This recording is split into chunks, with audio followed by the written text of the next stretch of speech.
إن الحمد لله نحمده ونستعينه ونستغفره ونؤمن به ونتوكل عليه ونعوذ بالله من شرور أنفسنا ومن سيئات أعمالنا من يهده الله فلا مضل له ومن يضلله فلا هادي له ونشهد أن لا إله إلا الله وحده لا شريك له ونشهد أن محمدا عبده ورسوله أرسله بالهدى ودين الحق ليظهره على الدين كله ولو كره المشركون أما بعد فيا أيها الناس اتقوا الله حق تقاته ولا تموتن إلا وأنتم مسلمون أعوذ بالله من الشيطان الرجيم بسم الله الرحمن الرحيم كتاب أنزلناه إليك مبارك ليدبروا آياته وليتذكر أولو الألباب അല്ലാഹു സുബ്ഹാനഹു വ തആലയുടെ മുഴുവൻ കൽപ്പനാ നിയമങ്ങളും നിയമവ്യവസ്ഥകളും ഭൗതിക ജീവിതത്തിലെ മുഴുവൻ സമയങ്ങളിലും അനുസരിച്ച് പാലിച്ച് ജീവിക്കണമേ എന്ന് സ്വന്തത്തെ ഉണർത്തുന്നത് പോലെ മുഅ്മിനീങ്ങളായ സത്യവിശ്വാസികളായ നിങ്ങൾ ഓരോരുത്തരെയും ഉണർത്തുകയാണ്, വസിയ്യത്ത് ചെയ്യുകയാണ്. അല്ലാഹു സുബ്ഹാനഹു വ തആല നമുക്ക് ജീവിക്കുന്ന കാലം അത്രയും പടച്ചവന്റെ ഇഷ്ടദാസന്മാരായി ജീവിക്കുവാനും ഏറ്റവും ഉയർന്ന ഈമാനിൽ അല്ലാഹുവിലേക്ക് മടങ്ങുവാനുമുള്ള സൗഭാഗ്യം നമുക്ക് ഏവർക്കും നൽകി അനുഗ്രഹിക്കുമാറാവട്ടെ. നമ്മിൽ നിന്നും സംഭവിച്ചു പോകുന്ന കുറ്റവും കുറവും വീഴ്ചകളും പോരായ്മകളും അല്ലാഹുവിന്റെ കരുണ കൊണ്ട് പുറത്തു നൽകി അനുഗ്രഹിക്കുമാറാവട്ടെ. പരിശുദ്ധ ഇസ്ലാമിനെ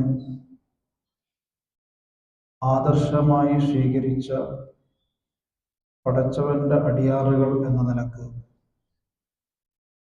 എൻ്റെ നിങ്ങളുടെയും ജീവിതത്തിലെ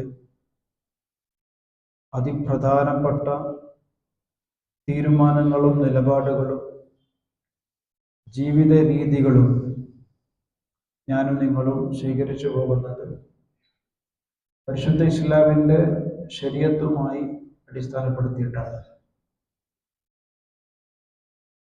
അത് ഓരോ ദിവസവും ഓരോ മാസവും ഓരോ വർഷവും വിശ്വാസി എന്ന നിലക്ക് എൻ്റെ ജീവിതത്തെ വിലയിരുത്തുകയും ആത്മവിമർശനം നടത്തുകയും ചെയ്യുക എന്നുള്ളത് പ്രവാചകൻ സല്ലല്ലാഹു അലൈഹി വസല്ലമ സഹാബാക്കൾക്ക് കൊടുത്ത ട്രെയിനിങ്ങുകളിലെ വളരെ പ്രധാനപ്പെട്ട ഒരു ട്രെയിനിങ്ങാണ്. എന്നെ നിരന്തരം ഞാൻ തന്നെ ഇവാലുവേറ്റ് ചെയ്യാം. സെൽഫ് ഇവാലുവേഷൻ എന്നുള്ളത് എൻ്റെ ജീവിതത്തിൽ ഡെയിലി റൂട്ടീനിൽ പെട്ടതാണ്. അത് ഓരോ ദിവസവും രാത്രി ഒരു കച്ചവടക്കാരൻ അന്ന് നടത്തിയ കച്ചവടത്തെ നിരൂപണം ചെയ്യുന്നത് പോലെ ഞാൻ ഇന്ന് എത്ര ആളുകൾക്ക് എൻ്റെ സാധനം വിറ്റു, എത്ര ആളുകൾ അതിൻ്റെ പൈസ ക്രെഡിറ്റായിട്ട് അതിൻ്റെ പൈസ റൊക്കമായിട്ട് നൽകി, എത്ര ആളുകൾ അത് കടമായി വാങ്ങിച്ചു, ഞാൻ എത്ര ആളുകളിൽ നിന്നും കടം വാങ്ങിച്ചു, എത്ര ആളുകൾക്ക് ഇന്ന് തിരിച്ചു കൊടുക്കാറുണ്ട്. ഇങ്ങനെ ഒരു ബിസിനസ് മൈൻഡിൽ ഒരു ബിസിനസ്മാൻ എങ്ങനെയാണോ രാത്രി കടന്നുറങ്ങുന്നത്, സമാനമായ നിലയിൽ ഒരു വിശ്വാസി കടന്നുറങ്ങുമ്പോൾ അവന്റെ ഓരോ ദിവസവും അവൻ ഇവാലുവേറ്റ് ചെയ്യണമെന്നാണ്. ഉമർ ഇബ്നുൽ ഖത്താബ് റളിയല്ലാഹു അൻഹുവിന്റെ ആ വിഷയത്തിലുള്ള പ്രസിദ്ധമായ ഒരു കോട്ട്, ഹാസിബു അൻഫുസകും ഖബ്ല അൻ തുഹാസബു എന്നാണ്. നിങ്ങൾ എപ്പോഴും വിചാരണ ചെയ്തുകൊണ്ടേയിരിക്കുക, ഇവാലുവേറ്റ് ചെയ്തുകൊണ്ടേയിരിക്കുക. വൺസ് നിങ്ങൾ ഇവാലുവേറ്റ് ചെയ്യപ്പെടുന്നതിന് മുമ്പ് നിങ്ങൾക്കൊരു വിചാരണ നാളുണ്ട്. അതൊരു പക്ഷേ ഇന്ന് രാത്രി ആയിരിക്കാം, നാളെ പകലുമായിരിക്കാം. എന്ന് പറഞ്ഞാൽ നിങ്ങൾക്കൊരു മരണ ദിവസമുണ്ട്. അത് നിങ്ങൾക്കറിയാതെ നിങ്ങളിങ്ങനെ സഞ്ചരിച്ചുകൊണ്ടിരിക്കുകയാണ്. ആ സഞ്ചാരത്തിൽ ഏത് സമയവും നഷ്ടപ്പെടാൻ സാധ്യതയുള്ള ഒരു ഗ്യാരണ്ടി ഇല്ലാത്ത നിങ്ങളുടെ ലൈഫ്, നിങ്ങൾ ഉപയോഗിക്കുന്ന എല്ലാ പ്രോഡക്റ്റുകൾക്കും ഗ്യാരണ്ടി ഉണ്ട്, വാറണ്ടി ഉണ്ട്. പക്ഷെ ഉപയോഗിക്കുന്ന നിങ്ങൾക്കൊരു ഗ്യാരണ്ടിയോ ഒരു വാറണ്ടിയോ ഇല്ലാതെ ഇങ്ങനെ അള്ളാഹുവിന്റെ നിശ്ചയപ്രകാരം ഇങ്ങനെ പോകുന്ന നിങ്ങളുടെ ലൈഫ് ഒരു ദിവസം അത് സ്റ്റോപ്പ് ആവും. അന്ന് നിങ്ങളുടെ പേര് പോലും ഉച്ചരിക്കപ്പെടില്ല. അന്ന് മുതൽ അങ്ങോട്ട് നിങ്ങൾ വിചാരണ ചെയ്യപ്പെടേണ്ടവരാണ്. അതുകൊണ്ട് എല്ലാ ദിവസവും ഇവാലുവേറ്റ് ചെയ്യാന്നുള്ളത് പ്രിയപ്പെട്ടവരെ നമ്മളുടെ ഡെയിലി റുട്ടീനിന്റെ ഭാഗമാണ്. എന്നിരുന്നാൽ പോലും ഇസ്ലാം മനഃപൂർവ്വം ഇവാലുവേറ്റ് ചെയ്യാൻ വേണ്ടി ചില സമയവും ചില മാസവും ചില സന്ദർഭങ്ങളൊക്കെ നിശ്ചയിച്ചിട്ടുമുണ്ട്. ആ നിശ്ചയിച്ചിരിക്കുന്ന സാധാരണഗതിയിൽ വിശ്വാസികൾ അവരുടെ ഒരു വർഷത്തെ ഈമാനിന്റെ ഊർജം ഉണ്ടാക്കുന്ന ഒരു മാസമാണ് റമദാൻ. ആ റമദാനിനോട് അടുത്തുകൊണ്ടിരിക്കുന്ന സന്ദർഭത്തിൽ പേഴ്സണലായിട്ട് നമ്മളുടെ ജീവിതത്തിന്റെ വ്യക്തിത്വ വികസനവും വ്യക്തിപരമായ എൻ്റെ വിശ്വാസത്തെയും ഇവാലുവേറ്റ് ചെയ്യേണ്ട, അത് ഇവാലുവേഷൻ തുടങ്ങേണ്ട ഒരു സമയമാണിത്. കാരണം റസൂലുള്ളാഹി സ്വല്ലല്ലാഹു അലൈഹി വസല്ലം പറഞ്ഞു, അല്ലാഹുമ്മ ബാരിക് ലനാ ഫീ റജബിൻ വ ശഅബാൻ വബല്ലഗ്നാ റമദാൻ. ആ ഹദീസുമായി ബന്ധപ്പെട്ട് പല പണ്ഡിതന്മാരുടെയും കോട്സുകളുണ്ട്. അതിൽ പ്രസിദ്ധമായ ഒരു കോട്ടാണ് ഇമാം മാലിക് റഹ്മത്തുള്ളാഹി അലൈഹി ഉദ്ധരിച്ച കിതാബുകളിൽ ഉദ്ധരിച്ചൊരു കോട്ട്. അദ്ദേഹം പറയാണ്, റജബ് എന്നുള്ളത് ഒരു കാറ്റ് പോലെയാണ്, ഷഅബാൻ എന്ന് പറയുന്നത് ഒരു കാർമേഘം പോലെയാണ്, റമദാൻ ആ ഉരുണ്ട് മൂടിയ കാർമേഘങ്ങൾ മഴയായി വർഷിക്കേണ്ട മാസമാണ്. എന്ന് പറഞ്ഞാൽ നമ്മൾ ഇന്ന് ജീവിച്ചുകൊണ്ടിരിക്കുന്ന ഒരു സമയം നിരന്തരമായിട്ട് ഇവാലുവേറ്റ് ചെയ്യാനും അതൊരു കാർമേഘമായി ഇരുണ്ട് മൂടിക്കിടക്കേണ്ട ഒരു സമയമാണ്. എന്നാൽ മാത്രമേ റമദാനിനെ നമുക്ക് വേണ്ടുന്ന രീതിയിൽ അതിൻ്റെ റഹ്മത്തിന്റെ ഭാഷയിൽ അതിൻ്റെ നല്ല രീതിയിൽ അതിൻ്റെ എല്ലാ അർത്ഥത്തിലുള്ള ഐശ്വര്യങ്ങളും ഉൾക്കൊണ്ടുകൊണ്ട് എൻ്റെ റമദാനിന്റെ 30 ദിവസം ഉപയോഗപ്പെടണമെങ്കിൽ അതിൻ്റെ പണി തുടങ്ങേണ്ട സമയം കഴിഞ്ഞു. ഒരു വിശ്വാസി അത് ടാർഗറ്റ് ചെയ്തുകൊണ്ട് ജീവിക്കുന്ന ആളാണ്. ആ ടാർഗറ്റ് ചെയ്ത് ജീവിക്കുന്ന ഒരാളെ സംബന്ധിച്ചിടത്തോളം അവന്റെ ജീവിത ലക്ഷ്യം, ജീവിത വീക്ഷണം അതെല്ലാം കാൽക്കുലേറ്റഡ് ആണ്. എൻ്റെ ഇന്ന മാസത്തിൽ ഞാൻ ഇത്ര അധികം ഖുർആനുമായി ബന്ധപ്പെടും, ഇത്ര അധികം എൻ്റെ ജീവിതത്തിൽ ഞാൻ ഉപയോഗിച്ചുകൊണ്ടിരിക്കുന്ന ഇസ്ലാം നിരോധിച്ച പല സംഗതികളിൽ നിന്നും മാറി നിൽക്കാനുള്ള ശ്രമങ്ങൾ ഞാൻ നടത്തും. ഞാനും പിശാചും തമ്മിൽ നടക്കുന്ന യുദ്ധം, ആ യുദ്ധം നിരന്തരം നടന്നുകൊണ്ടേയിരിക്കും, അത് ഓരോ ദിവസവും കൂടിക്കൊണ്ടേയിരിക്കും.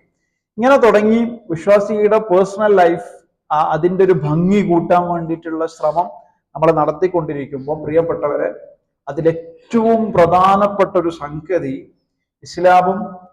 ഇസ്ലാമുമായി ബന്ധപ്പെട്ട എല്ലാ രേഖകളും നമ്മളെ പഠിപ്പിക്കുന്നത് ഞാനും നിങ്ങളും ഖുർആനുമായി പുലർത്തുന്ന ബന്ധത്തെ കുറിച്ചിട്ടാണ്.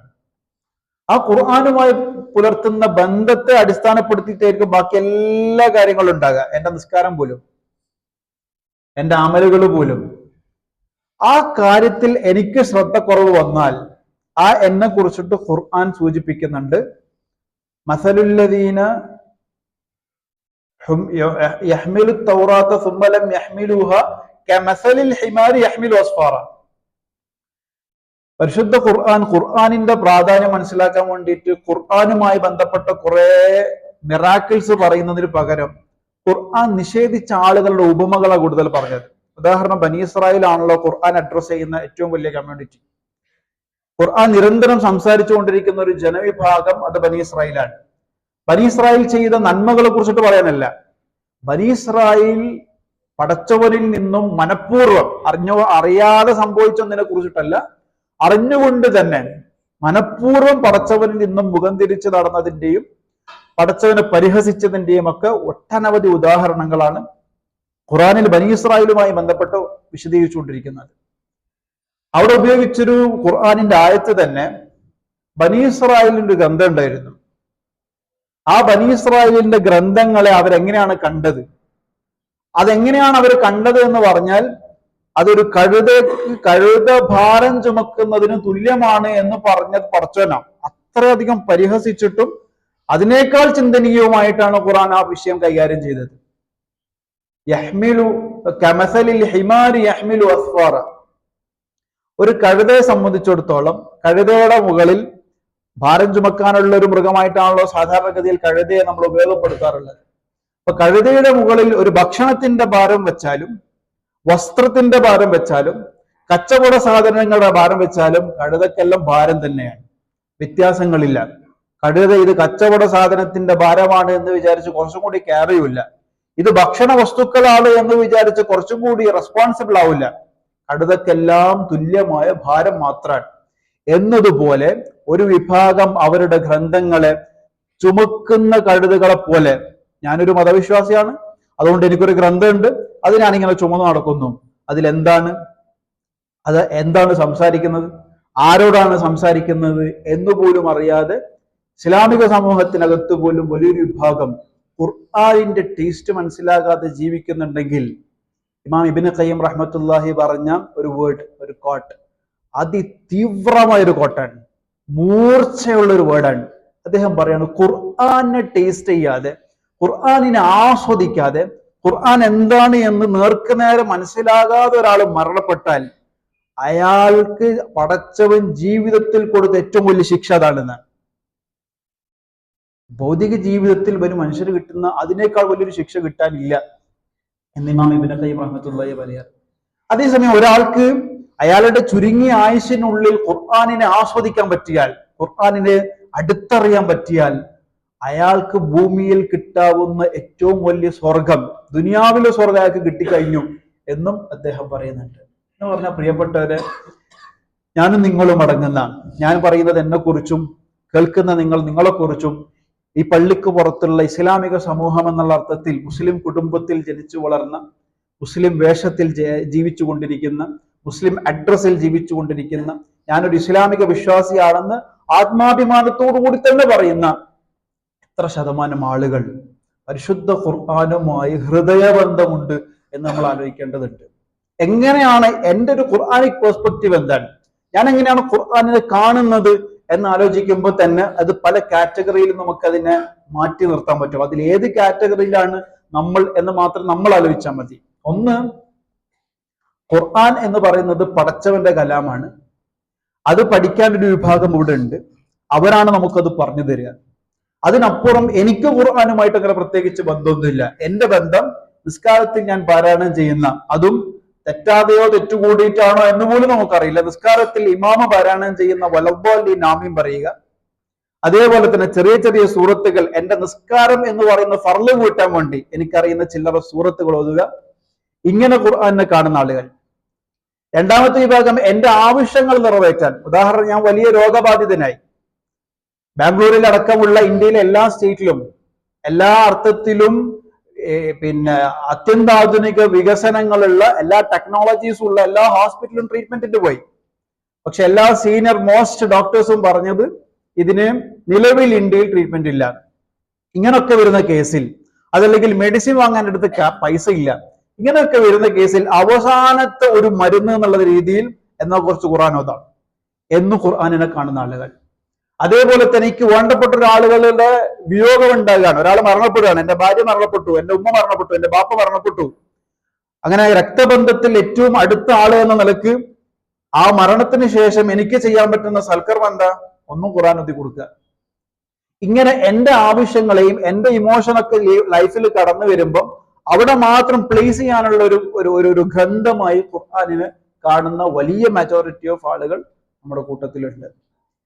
അതിനും അപ്പുറത്തേക്ക് കുറച്ചും കൂടിയൊക്കെ കടന്നാൽ റമളാൻ സമയമാകുമ്പോൾ ഖുർആൻ പാരായണം പഠിക്കണമെന്നും ഖുർആൻ നന്നായി പാരായണം ചെയ്യുമെന്നും ഖുർആൻ ആ സമയങ്ങളിൽ നമ്മൾ ജോലി ചെയ്യുന്ന സ്ഥലങ്ങളിലും നമ്മൾ യാത്ര ചെയ്യുന്ന വാഹനങ്ങളിലും നമ്മുടെ ബെഡ്റൂമുകളിലും ആ സമയത്ത് ഉണ്ടാകുന്ന ഒരു ഖുർആനിക അന്തരീക്ഷം, അത് കഴിഞ്ഞാൽ പിന്നെ ഖുർആനുമായി ബന്ധമില്ലാത്തൊരവസ്ഥ. ഇങ്ങനെ തുടങ്ങി പല അർത്ഥത്തിലും ഖുർആനിനെ സമീപിക്കുന്ന ആളുകളുണ്ട്. ഇതിലേതാണ് മറ്റൊരു അർത്ഥത്തിൽ പറഞ്ഞാൽ, ഇപ്പൊ അമേരിക്കയിലെ ക്രിസ്ത്യൻ യൂണിവേഴ്സിറ്റികളിൽ പുതിയ കാല മോഡേൺ സ്കോളേഴ്സ് ഒക്കെ ഇസ്ലാമിക സമൂഹത്തിന്റെ ഖുർആൻ പഠനവുമായി ബന്ധപ്പെട്ട റിസർച്ചുകൾ നടത്താറുണ്ട്. എത്ര ശതമാനം ആളുകൾ ഖുർആനുമായി ബന്ധമുണ്ട്, എത്ര ശതമാനം ആളുകൾക്ക് ഖുർആൻ എന്ന് പറയുന്നതിനെ കുറിച്ചിട്ട് തന്നെ എന്താണ് അറിയാം. ഒരു ഹദീസ് കണ്ടാലും ഖുർആൻ കണ്ടാലും ഇത് ഹദീസാണോ ഖുർആനാണോ എന്ന് പോലും തിരിച്ചറിയാൻ പറ്റാത്ത, ഒരു ദിക്ർ കണ്ടാൽ അത് ദിക്റാണ് അല്ല ഹദീസാണ് അത് ഖുർആനാണ് എന്ന് തിരിച്ചറിയാൻ പറ്റാത്ത, സൂറത്തുൽ ഫാത്തിഹ തന്നെ തെറ്റില്ലാതെ പാരായണം ചെയ്യാൻ അറിയുന്ന ഇങ്ങനെയുള്ള സ്റ്റഡീസുകളൊക്കെ ലോകത്ത് നടക്കുന്നുണ്ട്.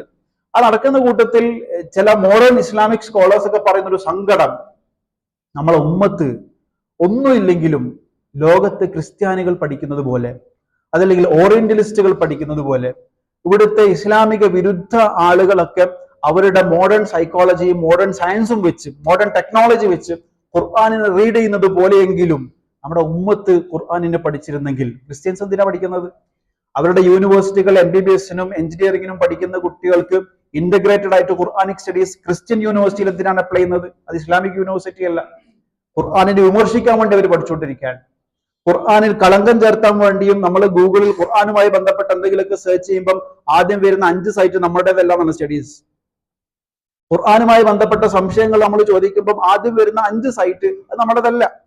ആ അർത്ഥത്തിൽ ഖുർആനിന്റെ കൂടെ ജീവിക്കുന്ന എത്രയോ ഖുർആനിക വിമർശകർ ജീവിക്കുന്ന ഒരു ലോകത്ത് നമ്മൾ ജീവിക്കുമ്പോൾ ഒരു സൂറത്തുൽ ഫാത്തിഹയെങ്കിലും ആസ്വദിച്ചോതാൻ, വലദ്ദാലീൻ പറഞ്ഞിട്ട് ആമീൻ പറയുന്നത് എന്തിനാണെങ്കിലും മനസ്സിലാകാൻ, ആ ആമീനൊന്നും മനസ്സിന്റെ ഉള്ളിന്ന് വരാൻ, സൂറ ഇഖ്ലാസും സൂറ ഫലക്കും സൂറ നാസും എന്താണ് എന്നോട് സംസാരിക്കുന്നതെന്നും നിരന്തരം ഞാൻ ഓതുന്ന സൂറത്തല്ലേ, അത് ആസ്വദിച്ചിട്ട് എങ്ങനെയാണ് ഓതുക എന്ന് മനസ്സിലാകാൻ.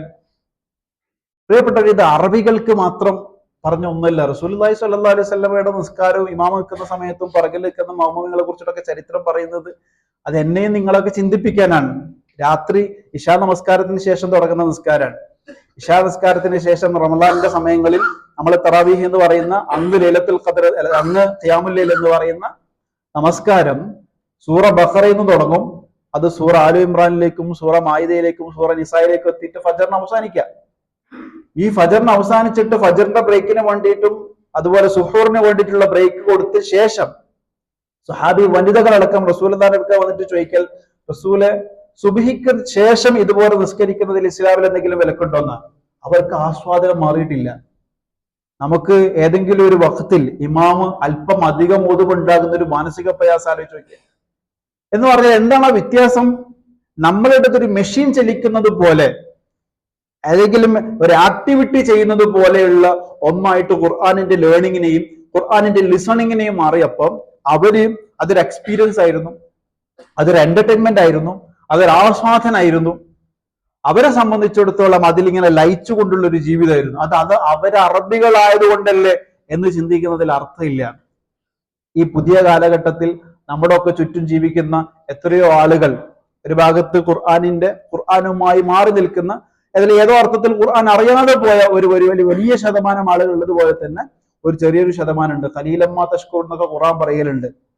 ഖുർആൻ എപ്പോഴും നല്ല ആൾക്കാരെ കുറിച്ചിട്ട് പറയുമ്പോൾ ഖലീലമ്മ തദക്കറൂൻ, ഖലീലമ്മ തഷ്കുറൂൻ, ഖലീലമ്മ തതക്കറൂൻ എന്നൊക്കെ ഖുർആനിലുണ്ട്. ദിക്ർ ചെയ്യുന്ന ആളുകൾ, ശുക്ർ ചെയ്യുന്ന ആളുകൾ, അതുപോലെ തന്നെ തൗബ ചെയ്യുന്ന ആളുകൾ, ഇതൊക്കെ ഖലീലാണ്. അതേസമയം അക്സറുഹും മുശ്രിക്കൂൻ വ അക്സറുഹും ളാലിമൂൻ, ളാലിമ് ദുൽമ് ഷിർക്ക് എന്നൊക്കെ പറയുമ്പം അതെപ്പോഴും മെജോറിറ്റി ആയിരിക്കും എന്ന് പറഞ്ഞതുപോലെ നമ്മുടെ കൂട്ടത്തിലും പ്രിയപ്പെട്ടവരെ അങ്ങനെ ഖുർആനിനോട് ലയിച്ച് ജീവിക്കുന്ന ആളുകളുണ്ട്, ഖുർആനിനോട് മുഹബ്ബത്തുള്ള ആളുകളുണ്ട്, ഖുർആൻ സ്റ്റെപ്പ് ബൈ സ്റ്റെപ്പ് ആയിട്ട് പഠിച്ചുകൊണ്ടിരിക്കുന്ന ആളുകളുണ്ട്. ഈ സമയത്ത് ഞാനും നിങ്ങളോട് എടുക്കേണ്ട ഒരു തീരുമാനം, എന്നെ ഒന്ന് ഞാൻ വിലയിരുത്തുക. ഞാനും ഖുർആനും തമ്മിൽ ഏത് രീതിയിലാണ് ബന്ധം പോകുന്നത്? ഒരു ദിവസം എത്ര പേജ് കഷ്ടപ്പെട്ടിട്ടെങ്കിലും ഞാൻ ഓതുന്നുണ്ട്? ഇവിടെ മനസ്സിലാക്കേണ്ട ഒരു സംഗതി, ഒരു ഹർഫ് പാരായണം ചെയ്യുമ്പം മൻ ഖറഅ ഹർഫൻ മിൻ കിതാബില്ലാഹ്, അള്ളാന്റെ കിതാബ് എന്ന് ആരെങ്കിലും ഒരു ഹർഫ് പാരായണം ചെയ്താൽ, അപ്പൊ ഹർഫ് എന്ന് പറയുമ്പോൾ ചിലർക്ക് മനസ്സിലാവില്ല, അന്ന് സഹാബാക്കൾക്ക് മനസ്സിലായിട്ടില്ല. റസൂലിന്റെ ഉദാഹരണം പറഞ്ഞു, അലിഫ് ലാം മീം. എക്സാമ്പിൾ അലിഫ് ലാം മീം ആണ്. അതിൽ അലിഫ് ലാം മീം ഒരു ഹർഫല്ല. അലിഫുൻ ഹർഫുൻ, ലാമുൻ ഹർഫുൻ, മീമുൻ ഹർഫുൻ. അലിഫ് ഒരു ഹർഫാണ്, ലാം ഒരു ഹർഫാണ്, മീം ഹർഫാണ്. എല്ലാത്തിനും 10 നന്മ ഒഴിച്ചിട്ട് കിട്ടും എന്ന് പറയുമ്പോൾ ഖുർആൻ അറിയാത്തൊരാൾ അക്ഷരം തെറ്റിയിട്ടോ അല്ലെങ്കിൽ പ്രയാസപ്പെട്ടിട്ടോ ഓതുന്ന ഒരാളെ സംബന്ധിച്ചിടത്തോളം അയാൾക്ക് കുറ്റമല്ല, അയാളുടെ തെറ്റിനും പ്രതിഫലമാണ് എന്ന് റസൂലുള്ളാഹി സ്വല്ലല്ലാഹു അലൈഹി വസല്ലം. ആ പ്രയത്നത്തിനുള്ള പ്രതിഫലമാണത്. ഇങ്ങനെ എത്രയധികം നമ്മുടെ ഒക്കെ ഖബർ ജീവിതത്തിലും ദുനിയാവിലെ ജീവിതത്തിലുള്ള സമാധാന അന്തരീക്ഷത്തിനൊക്കെ പടച്ചോൻ എന്തെല്ലാം സംവിധാനങ്ങൾ ഒരുക്കി തന്നിട്ടുണ്ടെന്നും ആ ഖുർആൻ എന്റെ ലൈഫ് സ്റ്റൈലുമായിട്ട് എന്താണ് ബന്ധം, എന്റെ നിലപാട്, എന്റെ ചിന്ത, എന്റെ കാഴ്ച, എന്റെ നോട്ടം, എന്റെ കേൾവി, എന്റെ ബിസിനസ്, എന്റെ കരിയർ, എന്റെ ഫാമിലി ലൈഫ്, എല്ലാ അർത്ഥത്തിലും, എന്റെ സോഷ്യൽ ലൈഫ്, എന്റെ പൊളിറ്റിക്കൽ ലൈഫ്, എല്ലാ അർത്ഥത്തിലും പരിശുദ്ധ ഖുർആൻ എന്നെ പൂർണ്ണ മനുഷ്യനാക്കാൻ ശ്രമിക്കാൻ. ആ ശ്രമങ്ങൾ അള്ളാഹു ഇവിടെ എല്ലാ അർത്ഥത്തിലുള്ള സംവിധാനങ്ങൾ ഒരുക്കിയിട്ട് എനിക്കതിനോട് പറ്റുന്നില്ല എങ്കിൽ എൻ്റെ ജീവിതത്തിൽ അള്ളാഹു നൽകിയ ഏറ്റവും വലിയ ശിക്ഷയായിട്ട് നമുക്കതിനെ കാണാൻ പറ്റണം. വരുന്ന റമദാൻ അങ്ങനെയുള്ളൊരു മഴ വർഷിക്കേണ്ട ഒരു റമദാനാണ്. എത്രയോ റമദാനുകൾക്ക് സാക്ഷികളായ ആളുകളാണ് നമ്മൾ. അള്ളാഹു ഉദ്ദേശിച്ചിട്ടുണ്ടെങ്കിൽ, നമുക്കൊക്കെ ആയുസ്സുണ്ടെങ്കിൽ, മരിക്കാതെ ജീവിച്ചിരിപ്പുണ്ടെങ്കിൽ, പ്രിയപ്പെട്ടവരെ, ഇന്നു മുതൽ അങ്ങോട്ട് നമ്മളുടെ ശ്രമങ്ങൾ തുടങ്ങണം. റമദാൻ 1 മുതൽ തുടങ്ങുന്ന ശ്രമവും റമദാൻ 1 ഖുർആൻ അറിയുന്ന ഒരാളായിട്ട് ഞാൻ മാറുകയും ചെയ്യുമ്പോൾ തമ്മിലുള്ള വ്യത്യാസമുണ്ട്. റമദാൻ 1 എല്ലാ രീതിയിലും ഞാൻ ഖുർആനിനെ വെൽക്കം ചെയ്യാൻ വേണ്ടി ഇങ്ങനെ പ്രിപ്പയർ ചെയ്തിരിക്കുകയാണ്. ലൈഫിൽ എന്തൊക്കെ കാര്യത്തിന് നമ്മൾ സമയം ചെലവഴിക്കുന്നുണ്ട്, ഏതൊക്കെ കാര്യത്തിന് വെൽ പ്രിപ്പയർഡ് ആയിട്ട് നിൽക്കുന്നുണ്ട്. ഒരു ഇന്റർവ്യൂ വരുമ്പോൾ എത്ര ദിവസം അതിനു വേണ്ടി മെനക്കെടുന്നുണ്ട്. കരിയറിന് ചെറിയൊരു ചേഞ്ച് കിട്ടാൻ വേണ്ടി ഏതെല്ലാം അർത്ഥത്തിലുള്ള ശ്രമങ്ങൾ നമ്മൾ നടത്തുന്നുണ്ട്. ഒരു റമദാനിന്റെ വാം വെൽക്കമിങ് ആയിരിക്കണം. അത് റമദാനിനോട് കാണിക്കുന്ന മുഹബത്ത് മാത്രമല്ല, റമദാനിന് ഒരു പ്രത്യേകതയുള്ളത് ഖുർആൻ ഇറങ്ങിയെന്ന് മാത്രമാണ്. ആ ഖുർആൻ ഇറങ്ങിയ റമദാനിനെ നമുക്കൊരു വാം വെൽക്കമിങ് ചെയ്യാൻ കുറച്ചെങ്കിലും ഹൃദയത്തിൽ ഖുർആൻ ഉണ്ടാകുമ്പോൾ മാത്രമേ അതിന്റെ ഭംഗി നമുക്ക് ആസ്വദിക്കാൻ പറ്റുകയുള്ളൂ. അതുകൊണ്ട് തന്നെ റസൂലുള്ള പറഞ്ഞതുപോലെ റജബും ഷാബാനിൽ നമ്മളുള്ളത്, ഷാബാനിന്റെ ആ അന്തരീക്ഷത്തിൽ പരിശുദ്ധ ഖുർആനിനോടുള്ള ബന്ധങ്ങൾ തുടങ്ങിക്കൊണ്ടേയിരിക്കണം, പാരായണങ്ങൾ നിരന്തരം നടന്നുകൊണ്ടിരിക്കണം. അതോടൊപ്പം തന്നെ എന്താണ് അത് സംസാരിക്കുന്നത് എന്ന് നമ്മുടെ ഭാഷയിൽ, ഉറുദുവിലാണെങ്കിൽ ഉറുദുവിൽ, ഇംഗ്ലീഷിലാണെങ്കിൽ ഇംഗ്ലീഷിൽ, മലയാളത്തിലാണെങ്കിൽ മലയാളത്തിൽ, ഏതാണോ നമുക്ക് കംഫർട്ട്. നമ്മൾ ആ അത്യന്താധുനിക ടെക്നോളജിയുള്ള ലോകത്ത് ജീവിക്കുമ്പോൾ ഒരു എക്സ്ക്യൂസും ഇല്ലാത്തൊരു കാലഘട്ടം കൂടിയാണ് നമ്മളത്. അതുകൊണ്ട് തന്നെ നമുക്ക് പറ്റുന്ന രീതിയിൽ അതുമായി ബന്ധപ്പെട്ട പണി, അധ്വാനം ആസ്വദിച്ചുകൊണ്ട് തന്നെ നമുക്ക് എടുക്കാൻ സാധിക്കേണ്ടതുണ്ട്. അല്ലാഹു സുബ്ഹാനഹു വ തആല ഖുർആനിന്റെ അഹ്ലുകാരിൽ നമ്മെ എല്ലാവരെയും ഉൾപ്പെടുത്തി അനുഗ്രഹിക്കുമാറാവട്ടെ. വആഖിറു ദഅവാനാ അൽഹംദുലില്ലാഹി റബ്ബിൽ ആലമീൻ.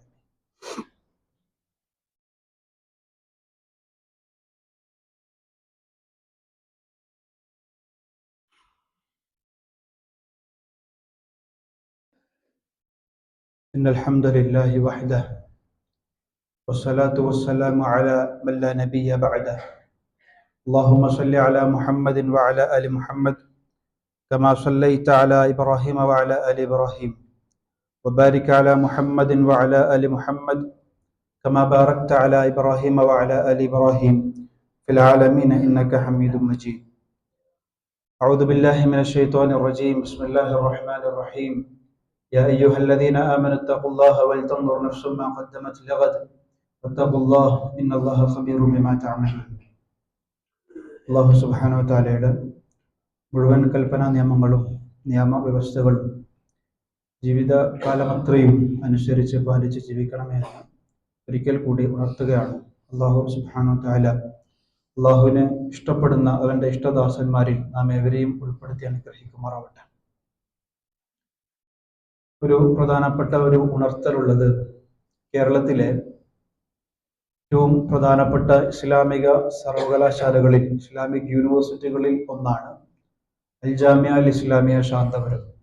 നമുക്കൊക്കെ സുപരിചിതമായ കേരളത്തിൽ തലയുയർന്നു നിൽക്കുന്ന സർവകലാശാലകളിൽ ഒന്നാണ് അൽ ജാമിഅ അൽ ഇസ്ലാമിയ ശാന്തപുരം. 70 വർഷത്തിലധികമായി കേരളീയ സമൂഹത്തിൽ മത, സാംസ്കാരിക, സാമൂഹിക, വൈജ്ഞാനിക രംഗത്ത് ഒട്ടനവധി സേവനങ്ങൾ ചെയ്തുകൊണ്ടിരിക്കുന്ന ആ മഹത്തായ സ്ഥാപനത്തിന്റെ പുതിയൊരു പദ്ധതി എന്നുള്ള രീതിയിൽ ഒരു വലിയ ധനസമാഹരണം, ഒരു സോഷ്യൽ ഫണ്ട് റൈസിംഗ് നടന്നുകൊണ്ടിരിക്കുകയാണ് ഇന്നും നാളെയുമായിട്ട്. അത് ഇസ്ലാമിക സമൂഹത്തെ സംബന്ധിച്ചിടത്തോളം പുതിയ കാല സാഹചര്യം നമുക്കൊക്കെ എല്ലാവർക്കും അറിയുന്നതാണ്. പുതിയ രാഷ്ട്രീയ സാഹചര്യവും അതേപോലെ തന്നെ സമൂഹത്തിന്റെ അകത്തേക്ക് ചെന്നാൽ വിദ്യാഭ്യാസത്തിൽ എത്രമാത്രം പെർസെൻറ്റേജിലാണ്, അതിന്റെ ഒരു റേഷ്യോ എങ്ങനെയാണ് നമ്മൾ നിൽക്കുന്നതെന്നും, കേരളീയ സമൂഹത്തും ഉത്തരേന്ത്യയിലും ഇന്ത്യയിലും ഉടനീളം എങ്ങനെയാണ് ഇസ്ലാമിക സമൂഹത്തിന്റെ വിദ്യാഭ്യാസ രംഗം, സമൂഹത്തിലുള്ള എൻഗേജ്മെന്റ് എങ്ങനെയാണ്, പ്രത്യേകിച്ചും സിവിൽ സർവീസ് രംഗങ്ങളിൽ, അതേപോലെ തന്നെ ലോയർ രംഗങ്ങളിൽ, ഇവിടുത്തെ ഇന്ത്യയിലെ പ്രധാനപ്പെട്ട ഇന്ത്യന്റെ സ്റ്റേറ്റുമായി ബന്ധപ്പെട്ട് അടുത്ത് നിൽക്കുന്ന ആളുകളിൽ മുസ്ലിം പ്രാതിനിധ്യം എത്രമാത്രം ഉണ്ട് എന്നൊക്കെ നമുക്ക് അറിയുന്നതാണ്. അത് ഇനിയുള്ള കാലഘട്ടത്തിൽ വളരെ ശക്തമായ രീതിയിൽ വിദ്യാഭ്യാസ രംഗത്ത് ഇസ്ലാമിക സമൂഹം അതിശക്തമായ രീതിയിൽ മുന്നേറേണ്ട ഒരു സമയം കൂടിയാണ്. ആ ഒരു ദൗത്യമാണ് യഥാർത്ഥത്തിൽ അൽ ജാമിഅ അൽ ഇസ്ലാമിയ ശാന്തപുരം ഏറ്റെടുത്തിരിക്കുന്നത്.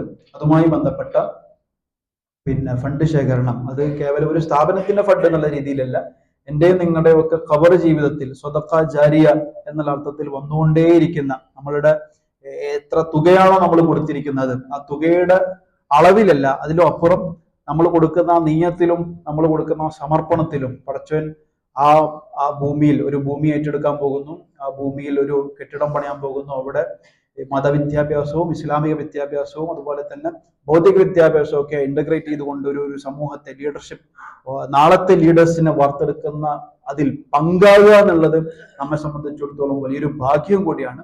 നമ്മൾ മരണപ്പെട്ടാൽ നമ്മുടെ ഖബറിലേക്ക് വന്നെത്തുന്ന ഒരു സ്വതഖ ജാരിയയും കൂടിയാണ്. അതുകൊണ്ട് തന്നെ നമ്മുടെ പള്ളിയിൽ അതുമായി ബന്ധപ്പെട്ട ഒരു ഫണ്ട് ശേഖരണം നടക്കുന്നുണ്ട്. എല്ലാവരും കഴിവിന്റെ പരമാവധി അതിൽ പങ്കാളികളാകണം എന്ന് വിനീതമായി അഭ്യർത്ഥിക്കാനും അള്ളാഹു സുബ്ഹാനഹു വ തആല നമ്മൾ ചെയ്യുന്ന എല്ലാ ധർമ്മങ്ങളും സാലിഹായ അമലായി സ്വീകരിക്കുകയും സ്വതഖ ജാരിയയിൽ ഉൾപ്പെടുത്തി നമ്മുടെ ഖബറിൽ അത് വിശാലമായി വളക്കായി അള്ളാഹു അനുഗ്രഹിക്കുമാറാവട്ടെ. നമ്മിൽ നിന്നും സംഭവിച്ചു പോകുന്ന കുറ്റവും കുറവും വീഴ്ചകളും പോരായ്മകളും അള്ളാഹുവിന്റെ കരുണ കൊണ്ട് പുറത്തു നൽകി അനുഗ്രഹിക്കുമാറാവട്ടെ. നമ്മുടെ ജീവിതത്തിലുടനീളം ഈമാനോടുകൂടി ജീവിക്കുവാനും അതേ ഈമാനിൽ അവസാനം അള്ളാഹുലേക്ക് മടങ്ങുവാനുമുള്ള സൗഭാഗ്യം നമുക്ക് എല്ലാവർക്കും അള്ളാഹു നൽകി അനുഗ്രഹിക്കുമാറാവട്ടെ. ഇസ്ലാമിനും മുസ്ലിമീങ്ങൾക്കും അള്ളാഹു ഇസ്സത്തും അഭിമാനവും നൽകി അനുഗ്രഹിക്കുമാറാവട്ടെ. പരസ്പര സ്നേഹവും ഐക്യവും നൽകി അനുഗ്രഹിക്കുമാറാവട്ടെ. ലോകത്തിന്റെ നാനാഭാഗങ്ങളിൽ ആക്രമിക്കപ്പെട്ടുകൊണ്ടിരിക്കുന്ന, പീഡിപ്പിക്കപ്പെട്ടുകൊണ്ടിരിക്കുന്ന, ജയിലറകളിൽ കഴിഞ്ഞുകൊണ്ടിരിക്കുന്ന, മിസൈലുകൾക്കും വെടിയുണ്ടകൾക്കും സാക്ഷികളായിക്കൊണ്ടിരിക്കുന്ന, കൊലകൾക്കിരകളായിക്കൊണ്ടിരിക്കുന്ന ഒട്ടനവധി ജനസമൂഹങ്ങൾ ലോകത്തിന്റെ നാനാഭാഗങ്ങളിലുണ്ട്. പ്രത്യേകിച്ചും സുഡാനിലും ഫലസ്തീനിലും ഗസയിലും നമ്മുടെ ഉത്തരേന്ത്യയിലും അള്ളാഹു എല്ലാവർക്കും ഈമാനും സബറും നൽകി അനുഗ്രഹിക്കുമാറാവട്ടെ. ഷഹാദത്ത് നൽകി ശുഹദാക്കളിൽ സ്വാലിഹീങ്ങളിൽ ഉൾപ്പെടുത്തി അനുഗ്രഹിക്കുമാറാവട്ടെ. നമ്മിലെ രോഗികൾക്ക് അള്ളാഹു പൂർണ്ണ ശിഫ നൽകി അനുഗ്രഹിക്കുമാറാവട്ടെ. മാരകമായ രോഗങ്ങൾ കൊണ്ട് പ്രയാസപ്പെടുന്ന എല്ലാ സഹോദരി സഹോദരന്മാർക്കും പൂർണ്ണ ശിഫ നൽകി അനുഗ്രഹിക്കുമാറാവട്ടെ. അപകട രോഗങ്ങളെ തൊട്ടും അപകട മരണങ്ങളെ തൊട്ടും അള്ളാഹു നമ്മയും നമുക്ക് വേണ്ടപ്പെട്ടവരെയും കാത്തുരക്ഷിക്കുമാറാവട്ടെ. അല്ലാഹു മഗ്ഫിർ ലിൽ മുഅ്മിനീന വൽ മുഅ്മിനാത്ത് വൽ മുസ്ലിമീന വൽ മുസ്ലിമാത്ത് അൽ അഹ്യാഇ മിൻഹും വൽ അംവാത്ത് إنك مجيب الدعوات يا قاضي الحاجات طيب ثرانا وثراهم واجعل الجنة مأوانا ومأواهم اللهم أجرنا من النار اللهم لا تشفي خلقنا بالنار ولا تجعلنا من حطب النار فإنها بئس الدار وبئس المثوى وبئس القرار ربنا اغفر لنا ولإخواننا الذين سبقونا بالإيمان ولا تجعل في قلوبنا غلا للذين آمنوا ربنا إنك رؤوف رحيم.